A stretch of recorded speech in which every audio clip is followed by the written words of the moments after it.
Em 1914, quando os primeiros tiros foram disparados, a Europa liderava em tudo. Em 1945, quando as armas silenciaram, o mundo estava falido e exausto. Ao longo de 3 décadas em que impérios desmoronaram, novos atores com novas ideologias surgiram. Um mundo que levou séculos para ser construído foi desmontado por uma guerra mundial, 5 de maio de...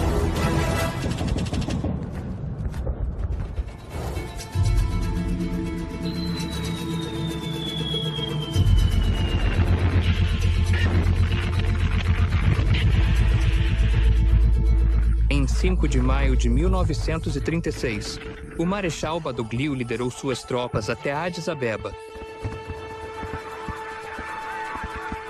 No dia 9, Mussolini anunciou que havia anexado a Etiópia e o diminuto rei Vítor Emanuel agora era seu imperador. No dia 12, o Papa Pio XI saudou uma nova paz europeia e mundial.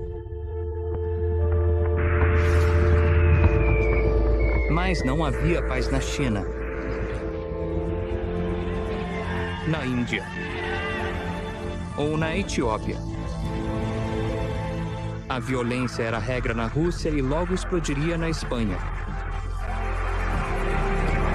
E para aqueles determinados a continuar a guerra que havia começado em 1914, a paz era a última coisa em que pensavam.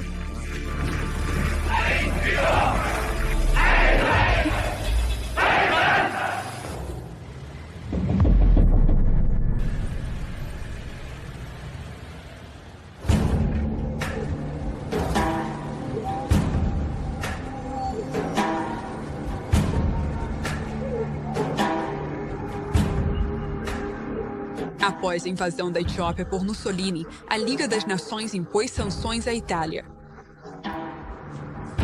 Assim, por exemplo, há uma proibição da venda de armas para a Itália, mas também, de forma crucial, para a Etiópia. Também havia uma proibição de importar certos produtos italianos, uma proibição de exportar determinados produtos para a Itália, mas, de fato, o mais importante é que a exportação para a Itália de alguns materiais essenciais, como petróleo, carvão e aço, não foi proibida. Incluídos nessas sanções, esses embargos. Portanto, no fim das contas, essas sanções tiveram eficácia muito limitada e só foram aplicadas por um período muito curto de tempo. Também fica muito claro que, embora tenha havido condenação à invasão da Etiópia pela Itália, os países não estavam dispostos a fazer muito mais do que isso. O historiador militar Basil Lidley-Hart considerou que o fracasso da Grã-Bretanha em enfrentar Mussolini em 1935 foi o ponto de virada mais fatídico do período entre as guerras.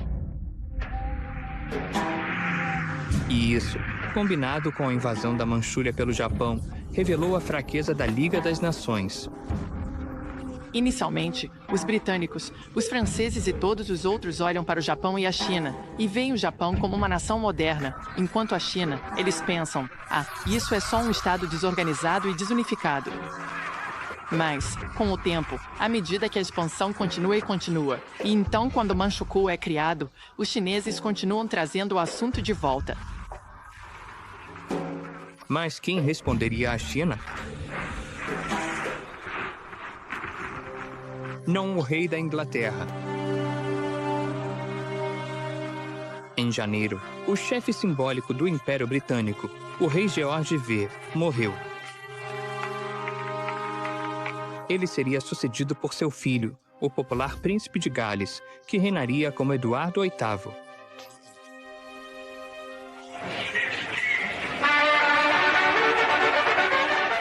Mas não por muito tempo.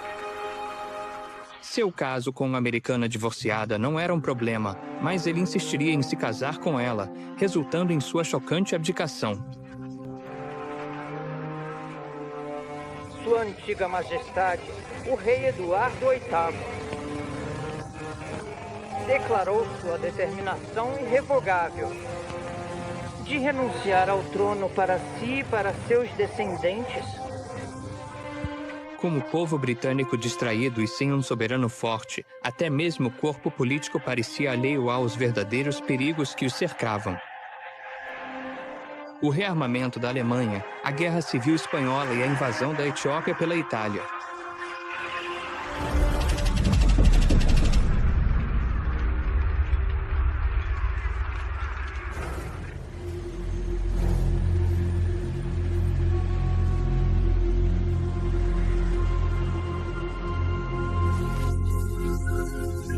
No sábado, 7 de março, Hitler levantou-se para discursar no Reichstag em uma sessão especial.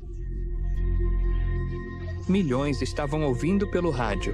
Eles ouviram. O governo do Reich alemão restabeleceu hoje a soberania plena e restrita do Reich na zona desmilitarizada da Renânia. A Renânia, uma faixa de território na margem leste do rio, constituía uma parte importante da capacidade de defesa da França. É importante lembrar aqui que a Renânia era indiscutivelmente parte da Alemanha, então não se pode dizer que ele invadiu a Renânia. Mas, pelo Tratado de Versalhes, a regra era que a Alemanha não podia estacionar tropas nessa região, porque fazia fronteira direta com a França e a Bélgica, então isso era para a segurança francesa e belga. Mas, na primavera de 1936, Hitler decidiu quebrar essa regra para, de certa forma, simbolizar desafio ao tratado. Quando Hitler enviou suas tropas para a Renânia, seus oficiais carregavam ordens lacradas, instruindo-os a recuar imediatamente se fossem desafiados. Não eram. Hitler apostou que britânicos e franceses não lutariam para fazer cumprir o tratado, e ele estava certo. O Conselho da Liga condenou a ação alemã e o ministro das Relações Exteriores soviético sugeriu sanções, mas ninguém o apoiou. A intenção de Hitler ao entrar na Renânia era realmente testar a reação do Ocidente. E quando o Ocidente não respondeu, ele realmente concluiu que aquilo era uma espécie de sinal verde para continuar seguindo na direção que estava indo.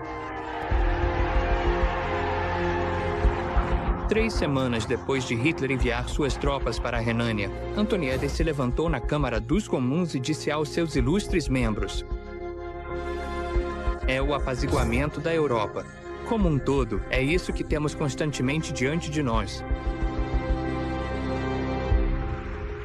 A política externa britânica havia apostado todas as suas fichas na paz na Europa a qualquer custo.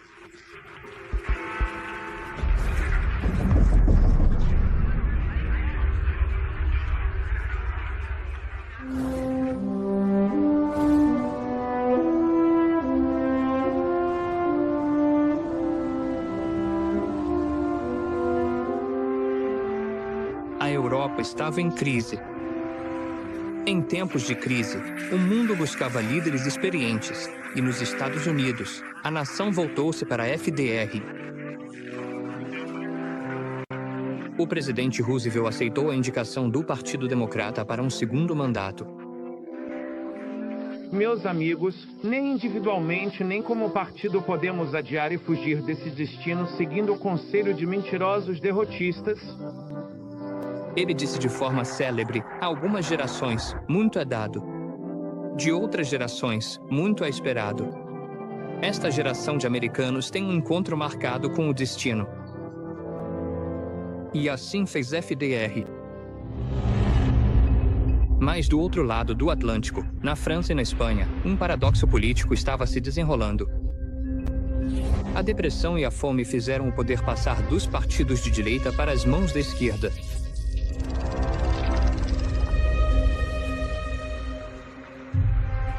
A eleição geral da França em maio de 1936 viu as facções de esquerda se unirem para garantir uma vitória da Frente Popular Francesa. Mas a esquerda raramente permanecia unida, e raramente por muito tempo. Então houve uma verdadeira guinada à esquerda na política francesa, resultado do medo da esquerda em relação à extrema-direita e também da depressão. Léon Blum é eleito em maio de 1936. Ele se torna o primeiro primeiro-ministro socialista da história da Frente Popular. A eleição de Léon Blum em junho inaugurou um verão de alto astral e reformas sociais e industriais aceleradas. Depois, as contas chegaram, a economia cambaleou, o franco despencou e Blum estava fora após 382 dias. Na vizinha Espanha, as turbulências políticas dessa década traçariam o rumo do país por várias décadas seguintes.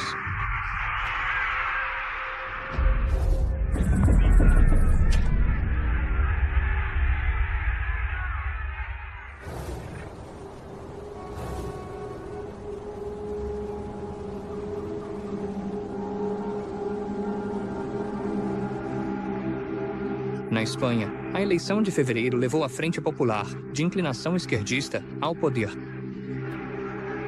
A coalizão liberal republicana e socialista basicamente realiza reformas limitadas na igreja, provoca uma enorme reação dos grupos conservadores que, até então, estavam um tanto desorganizados, e os une em apoio à igreja.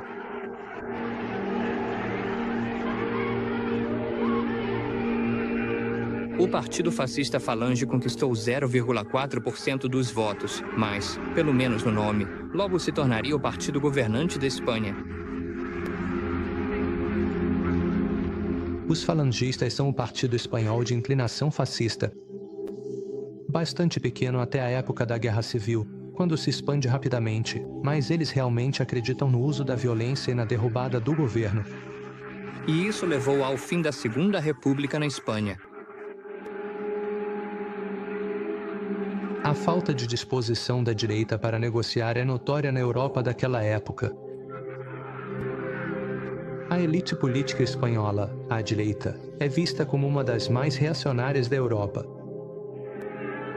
Mas, por outro lado, eles também estão observando o que está acontecendo em outros países europeus, especialmente na Alemanha nazista e na Áustria, onde também existem movimentos de direita. Na manhã de 18 de julho de 1936, um anúncio no rádio espanhol afirmava: em toda a Espanha, o céu está sem nuvens. Muitos poderiam ter descartado a notícia como uma previsão do tempo, mas na verdade era uma mensagem codificada. Ela sinalizava para as tropas de Francisco Franco, na cidade norte-africana de Ceuta, iniciarem sua invasão à Espanha.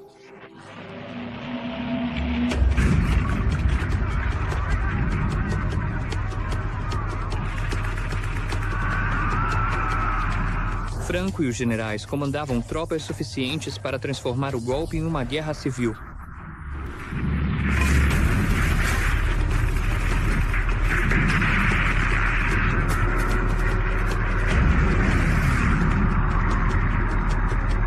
Você precisa das forças de Franco, e elas estão baseadas no Marrocos, por isso Franco se torna o líder principal. E ele prova isso ao longo do verão de 1936. Em menos de um mês após o levante, o general Francisco Franco já contava com o apoio da Itália e da Alemanha, que influenciavam os rumos políticos na Espanha com homens e máquinas. Então, na verdade, o que a Itália fascista queria era garantir o apoio espanhol para os interesses italianos no restante do espaço mediterrâneo. E foi justamente isso que motivou o apoio de Mussolini a Franco na Guerra Civil Espanhola.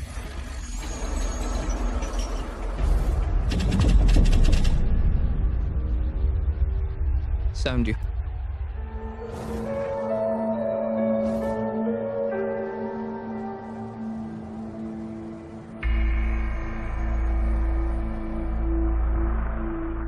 Jorrava por toda a paisagem.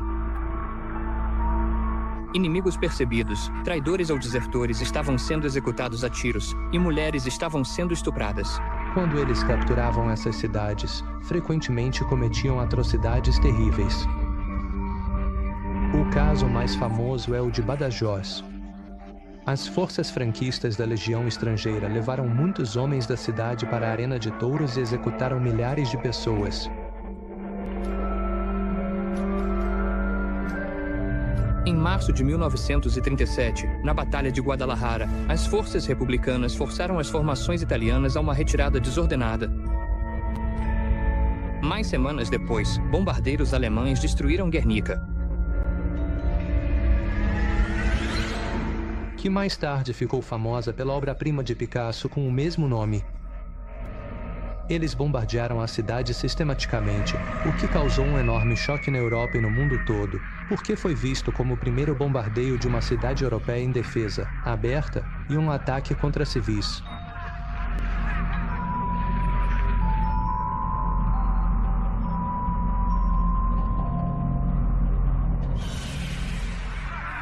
A Guerra Civil Espanhola foi uma batalha sangrenta e física, mas também foi uma batalha ideológica. Você tem novas ideologias que realmente querem estabelecer uma nova ordem mundial. Duas ideologias concorrentes. De um lado, você tem o comunismo e do outro lado, o fascismo e o nazismo. E essas duas ideologias concorrentes simplesmente não são compatíveis. Quando ficou claro que os nazistas estavam apoiando os nacionalistas e os fascistas italianos estavam apoiando Franco, os soviéticos apoiaram os republicanos porque aquilo se tornou uma guerra por procuração entre a União Soviética e a Alemanha nazista. Mas o apoio soviético ao lado republicano mal se comparava ao enorme apoio que Franco recebeu de Hitler e Mussolini.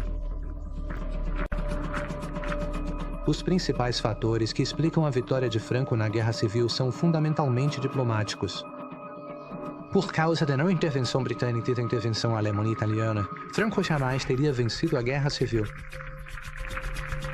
É absolutamente central a questão dos suprimentos e do apoio.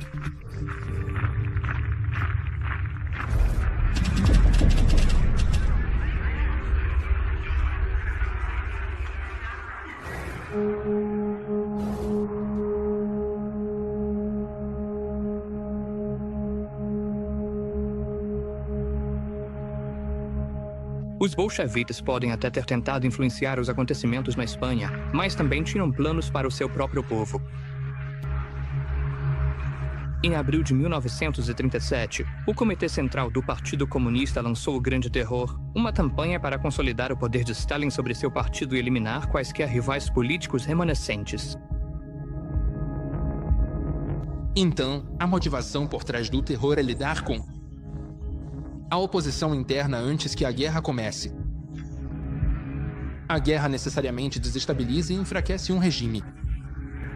Ela exige unidade total. E o regime queria garantir que não haveria ninguém que se manifestasse contra a liderança ou que agisse em favor do inimigo. O Grande Terror continuou por 2 anos, e o número de mortos em 1938 chegou a cerca de 700 mil pessoas. Esse foi o preço pela estabilidade política de Stalin.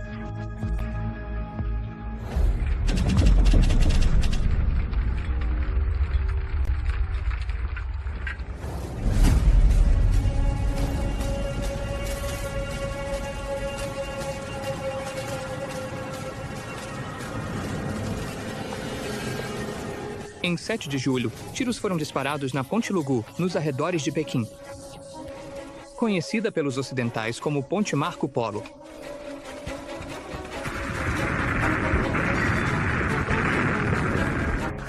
Foi uma encenação criada para justificar a invasão em grande escala do Japão à China.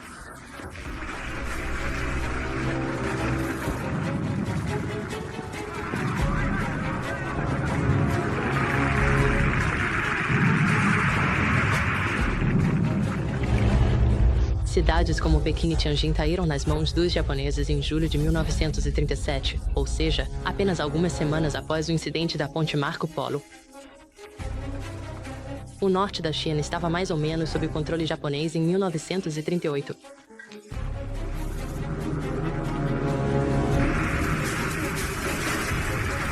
Enquanto o Japão intensificava seu ataque à cidade, a esposa do líder nacionalista chinês Chiang Kai-shek fez um apelo emocionado. Vocês viram nas fotos e leram sobre a destruição de lares e o terrível massacre que está sendo realizado pelos japoneses em todo o nosso país. Onde quer que seus bombardeiros pudessem voar. A estratégia duplamente era recuar para o interior e deixar que os japoneses os perseguissem. E essa estratégia é chamada de trocar terra por templo. E para acentuar essas dificuldades, eles adotaram uma política de terra arrasada.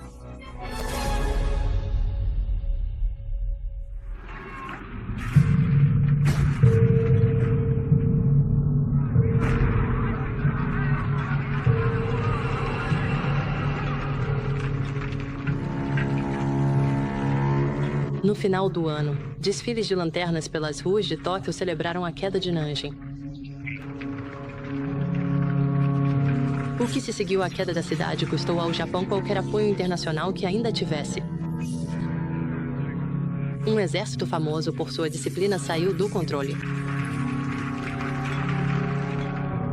Então, quando eles chegam a Nanjing, tudo já está desmoronado. Total colapso da disciplina.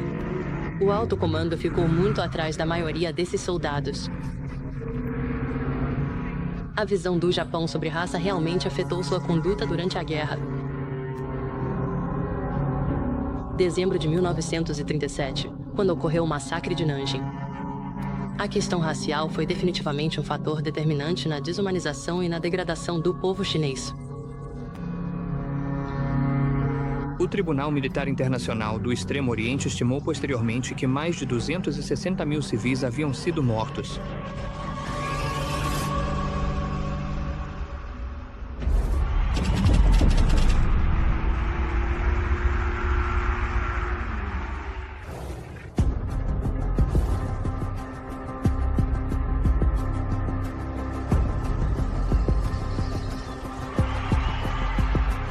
De volta à Espanha, Franco estabeleceu seu primeiro gabinete em Burgos.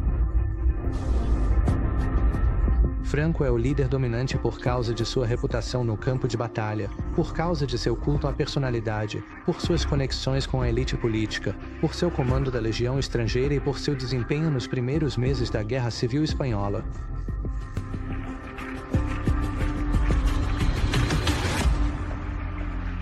E a Europa continuava avançando de cabeça para a guerra. Com outro líder dominante de olho em seus vizinhos, Hitler tinha planos de reunir a Alemanha com sua terra natal. A Anschluss, a união política da Alemanha com a Áustria, foi possibilitada pela anexação do país por Hitler e foi extremamente popular tanto na Alemanha quanto na Áustria. Ali estava a continuidade, um império alemão ainda maior. Todos os alemães unidos sob uma única bandeira. Está bem claro que Hitler está de olho na Áustria, na ideia da chamada Anschluss, trazendo a Áustria e absorvendo-a para dentro da Alemanha. Então, Hitler é claramente expansionista. Em 12 de março de 1938, tropas cruzaram a fronteira austríaca. Não houve batalha.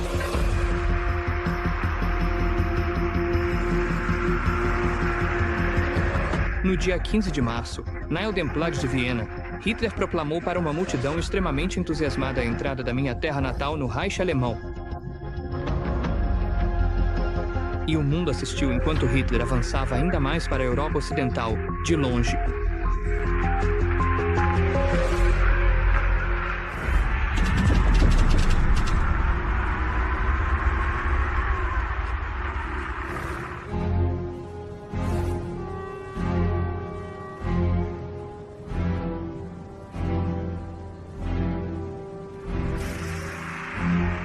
No Reino Unido, o primeiro-ministro Neville Chamberlain disse à Câmara dos Comuns que o rearmamento britânico estava tendo um efeito sóbrio, um efeito estabilizador, na opinião mundial. A questão é se o primeiro-ministro estava se iludindo ou era delirante. A questão é se o primeiro-ministro estava iludindo ou era iludido. Na Europa, Hitler voltou sua atenção, e consequentemente a da Europa, para outra população alemã separada da pátria, os alemães dos Sudetos, na Tchecoslováquia. No sentido ideológico, toda a ideia do nacionalsocialismo e de Hitler, a ideia de pan-germanismo, de unir todos os alemães em um único Estado comum, um Estado unificado, para garantir que todos os alemães na Europa, onde quer que vivam, possam viver em um só Estado, é um dos elementos centrais da ideologia nazista. Em uma reunião no dia 28 de maio com líderes militares e civis, o Führer anunciou: "É minha vontade inabalável que a Tchecoslováquia desapareça do mapa." O objetivo final de Hitler sempre foi iniciar outra guerra. E, sob essa perspectiva, a Tchecoslováquia estava, na posição em que ele precisava, antes de tudo, enfraquecê-la como unidade política, como uma possível, unidade militar contra, o esforço de guerra alemão. Também por causa da localização geográfica, estando exatamente entre a Áustria e a Alemanha, o que complicava qualquer esforço de guerra futuro do lado alemão.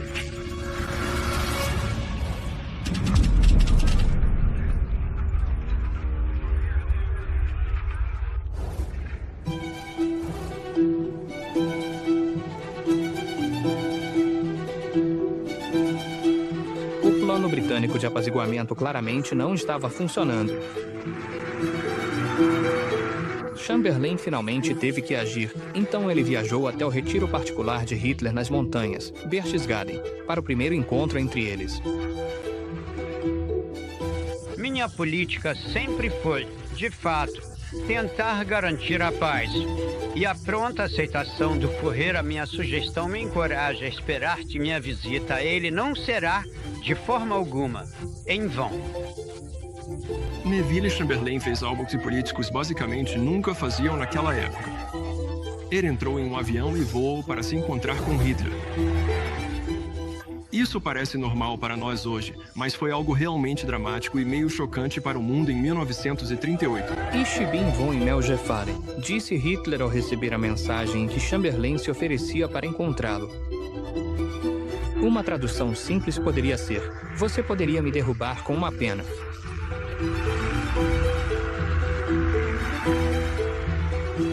Mas Hitler não fez nenhum esforço para encurtar o voo de Chamberlain, de 7 horas, nem a viagem de trem que se seguiu, de 3 horas.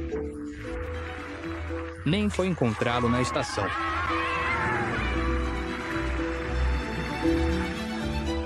Chamberlain, por outro lado, não tinha uma opinião muito boa sobre Hitler. Ele achava que era meio grosseiro e rude, de certa forma, nada impressionante. Mas também, como muitos políticos, Chamberlain era bastante vaidoso e se achava importante, e ficou meio satisfeito consigo mesmo por sentir que tinha causado uma forte impressão em Hitler. Quando eles finalmente se encontraram, Hitler disse a Chamberlain o que queria, e Chamberlain voltou para casa.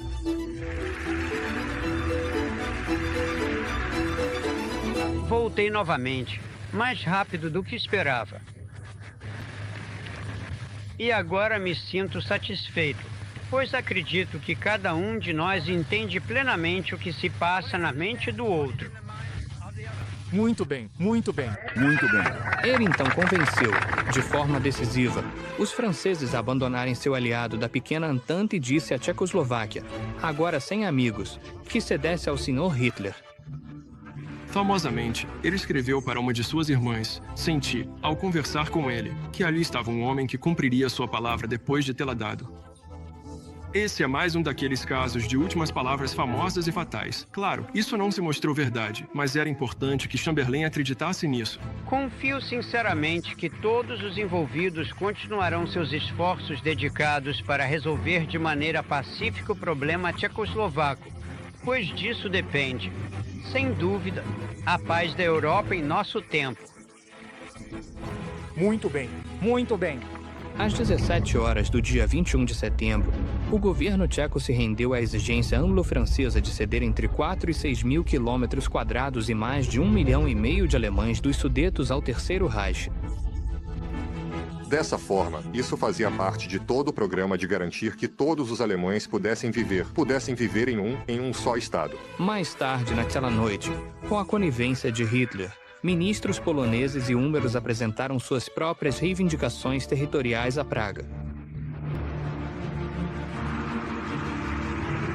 Levou gerações para que um governo britânico oferecesse autonomia à Irlanda, e eles ainda resistiam ao apelo de algumas centenas de milhões de indianos.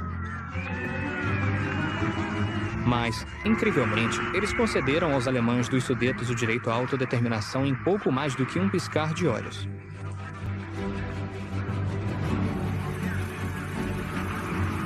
Hitler não ficou satisfeito.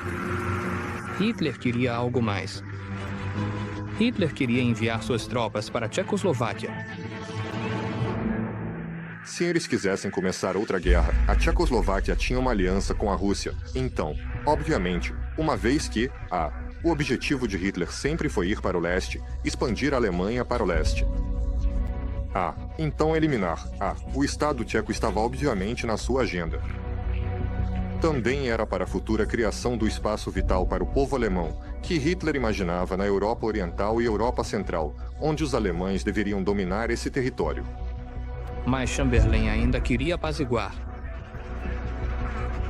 Ele fez seu segundo voo de avião para uma segunda reunião em Bad Godesberg, onde Hitler descartou que havia sido acordado em favor de mais um passo rumo à anexação. Chamberlain voltou para casa, onde Cadoga, subsecretário permanente do Ministério das Relações Exteriores, disse: "Fiquei completamente horrorizado." Ele estava totalmente calmo diante da rendição total.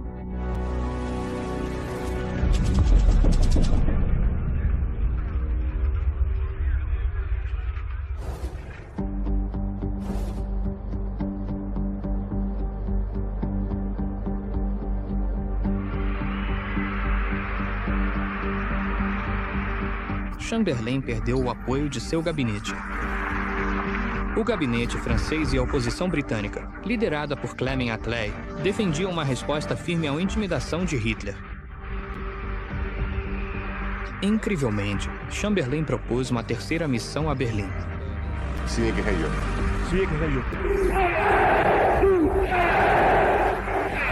Sieg Heil. Na tarde do dia 26, o emissário de Chamberlain em Berlim, Sir Horace Wilson, apresentou as propostas do primeiro-ministro para uma conferência internacional. Ele foi recebido com um discurso furioso em resposta. Hitler insistiu que suas exigências fossem atendidas. Naquela noite, Hitler discursou no Sportpalast. Seu discurso, transmitido ao vivo, durou 1 hora. Se esse problema for resolvido, Hitler disse à sua plateia, não haverá mais problemas territoriais na Europa para a Alemanha. No dia seguinte, Neville Chamberlain transmitiu o discurso que desde então tem sido usado para condenar a política de apaziguamento. Ele disse aos ouvintes que pessoas de todo o país estavam lhe escrevendo: "Quão horrível, fantástico, inacreditável é que estejamos cavando trincheiras e experimentando máscaras de gás aqui por causa de uma disputa em um país distante entre pessoas sobre as quais nada sabemos." Acho que a questão das motivações de Chamberlain é realmente importante porque, infelizmente, o pobre homem entrou para a história como um símbolo de fraqueza, covardia e tolice. E, na verdade, Chamberlain não era nada disso. Chamberlain, como quase todos os europeus na década de 1930, tinha um verdadeiro horror de que outra guerra acontecesse e achava que realmente qualquer coisa era preferível a isso.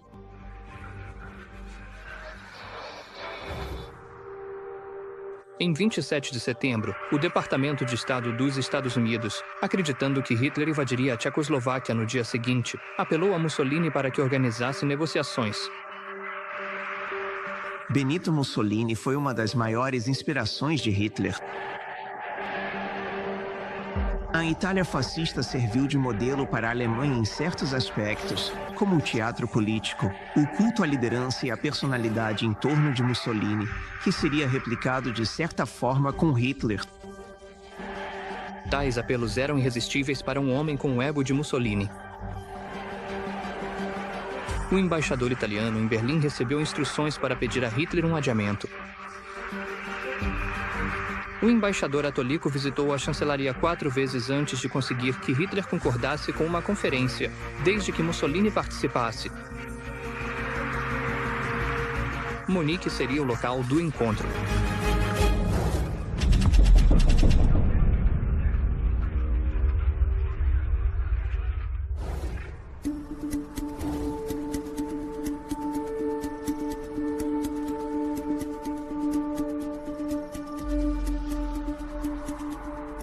Hitler viajou até Kufstein para se encontrar com Mussolini e os dois líderes completaram a viagem no trem especial de Hitler.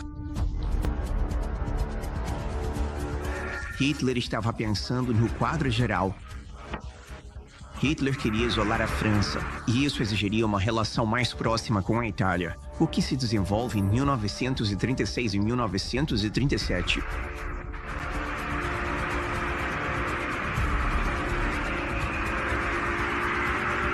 Mussolini recebeu as propostas alemãs e, na Conferência de Munique, apresentou-as como se fossem suas.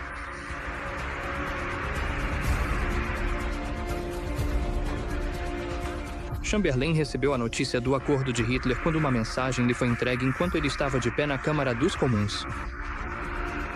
Ele explicou: "Fui agora informado pelo Sr. Hitler que ele me convida para encontrá-lo em Munique amanhã de manhã. Ele também convidou o Sr. Mussolini e o Sr. Daladier. O Sr. Mussolini aceitou e não tenho dúvidas de que o Sr. Daladier também aceitará. Não preciso dizer qual será minha resposta." Quando eu era menino, costumava repetir: "Se na primeira vez você não consegue, tente novamente. É isso que estou fazendo." Eles se encontraram no Feuerball sem uma pauta, mas posaram para fotos. Lá estão os homens de terno, com seus coletes e correntes de relógio. Aqui estão os homens de uniforme, com suas medalhas e braçadeiras. Sem surpresa, o que foi acordado em Munique diferiu pouco do que havia sido exigido em Bad Godesberg. Os delegados tchecos, obrigados a esperar do lado de fora, foram convidados a assinar. Eles consultaram seu governo. Seus líderes militares queriam lutar, mas Edvard Benes, o presidente tcheco, disse a eles que não estava disposto a levar o país para um matadouro por um gesto vazio. Esta manhã, tive, mais uma vez, uma conversa com o chanceler alemão e Hitler. E aqui está o papel que traz o nome dele assim como o meu.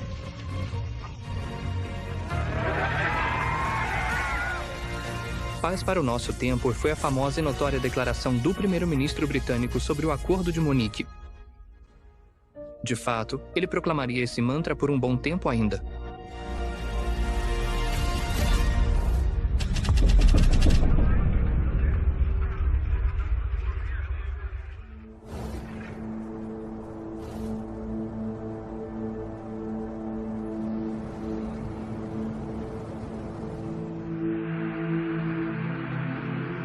Mas a paz estava longe de ser a prioridade de Hitler. E seu plano de dominação mundial ia muito além de apenas conquistar territórios.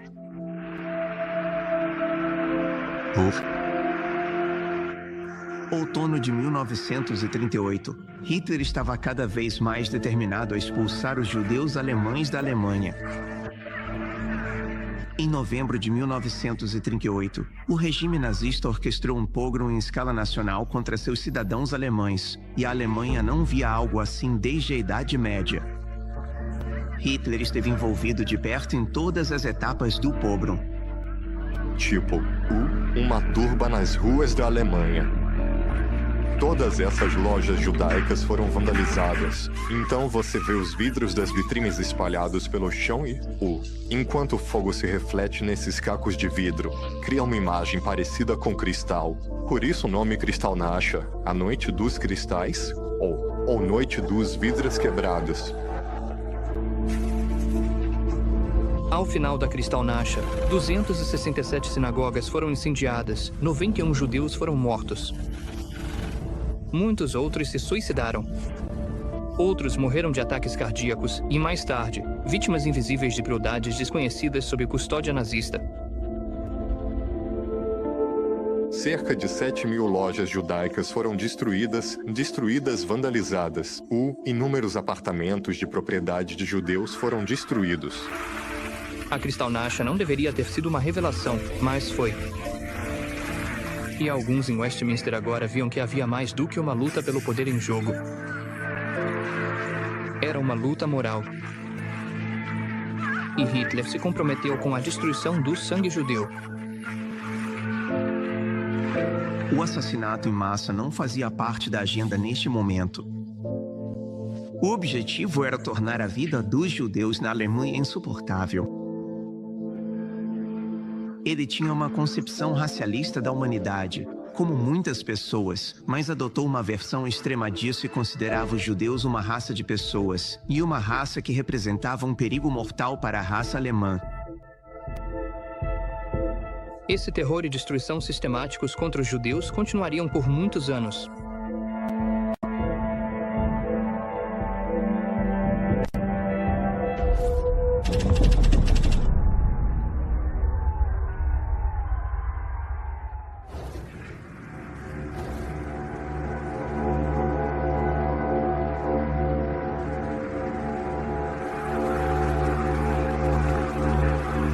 Enquanto Hitler consolidava o poder, Franco fazia o mesmo na Espanha. Na manhã de 22 de janeiro, o general republicano Rojo disse ao seu primeiro-ministro que a frente havia deixado de existir. Negrin, em resposta, ordenou que todos os departamentos do governo abandonassem Barcelona. 48 horas antes da entrada do inimigo, escreveu o general Rojo: Barcelona era uma cidade morta. Em 26 de março, começou o avanço final dos nacionalistas e em 31 de março estava terminado. No final de março de 1939, as tropas franquistas basicamente entram em Madrid. A cidade nem sequer foi defendida. Algumas das forças franquistas chegaram às estações de metrô em Madrid, ou seja, ao sistema subterrâneo, e simplesmente compraram um bilhete, entraram no metrô e viajaram até o centro de Madrid dessa forma. Eles não precisaram lutar. Neville Chamberlain visitou Roma para 4 dias de conversas com Mussolini. Ele considerou que foi um encontro maravilhoso.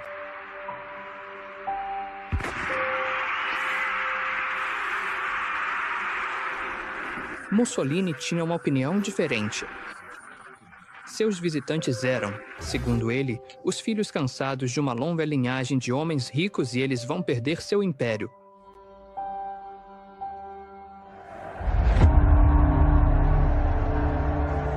Para celebrar o 6º aniversário de sua nomeação como chanceler, Hitler fez um discurso no Reichstag que durou mais de 2 horas. Esse foi o discurso em que ele profetizou o extermínio da raça judaica na Europa.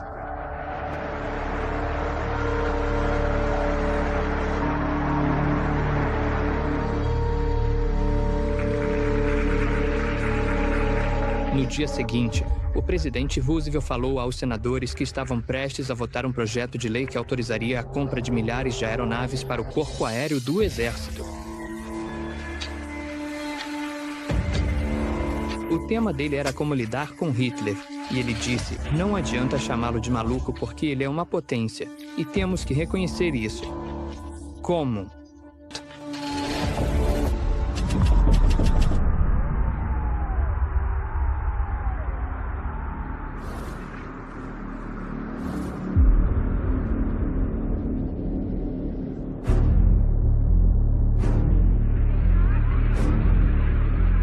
Que para provar que o presidente estava certo, em março, Hitler anunciou que as forças alemãs iriam ocupar Praga e eliminar o Estado tcheco em 5 dias.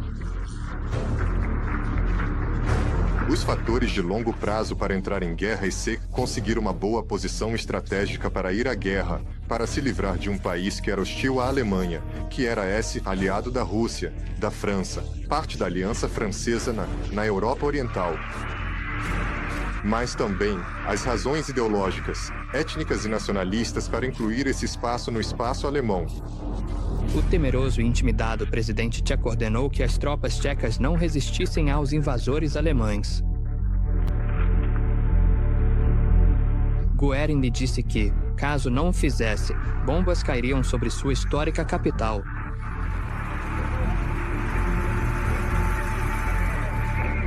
Quando a notícia da anexação da Tchecoslováquia chegou a Londres, Chamberlain se levantou na Câmara dos Comuns e disse: não vamos, por conta disso, nos desviar do nosso caminho, que, segundo ele, era a esperança de paz.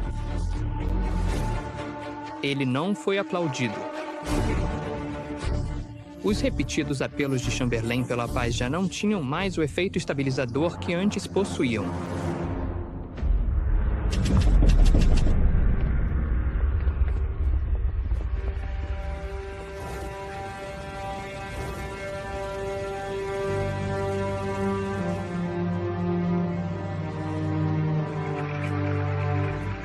Na Sexta-feira Santa, Mussolini, sem nenhum motivo plausível, exceto talvez para tentar igualar seu colega ditador, invadiu a Albânia, que já era um protetorado italiano. O que Mussolini queria era recriar o antigo controle romano sobre o Mediterrâneo. Na época da Roma Antiga, o Mediterrâneo era conhecido como Mare Nostrum, nosso mar. E o que a Itália deveria fazer era ter o controle exclusivo do Mediterrâneo. E esse era realmente o principal objetivo da política externa da Itália fascista. A coroa do rei albanês Zog foi passada para o diminuto rei italiano, aos títulos do qual Il Duce já havia acrescentado de imperador da Abissínia.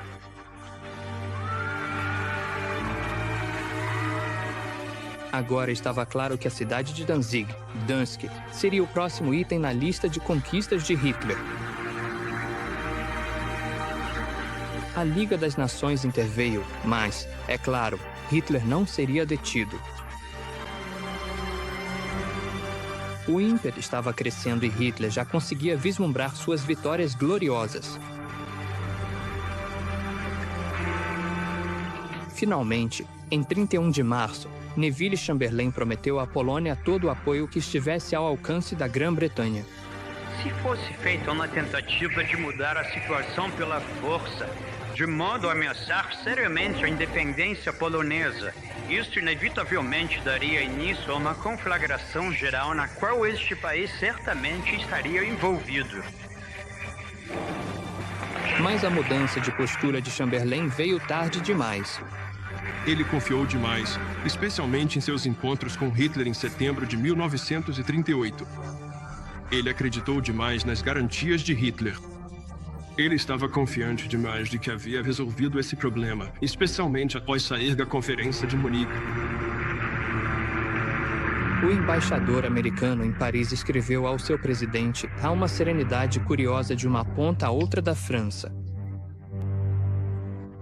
Ele achava, como se as pessoas tivessem percebido que Hitler só poderia ser detido pela força.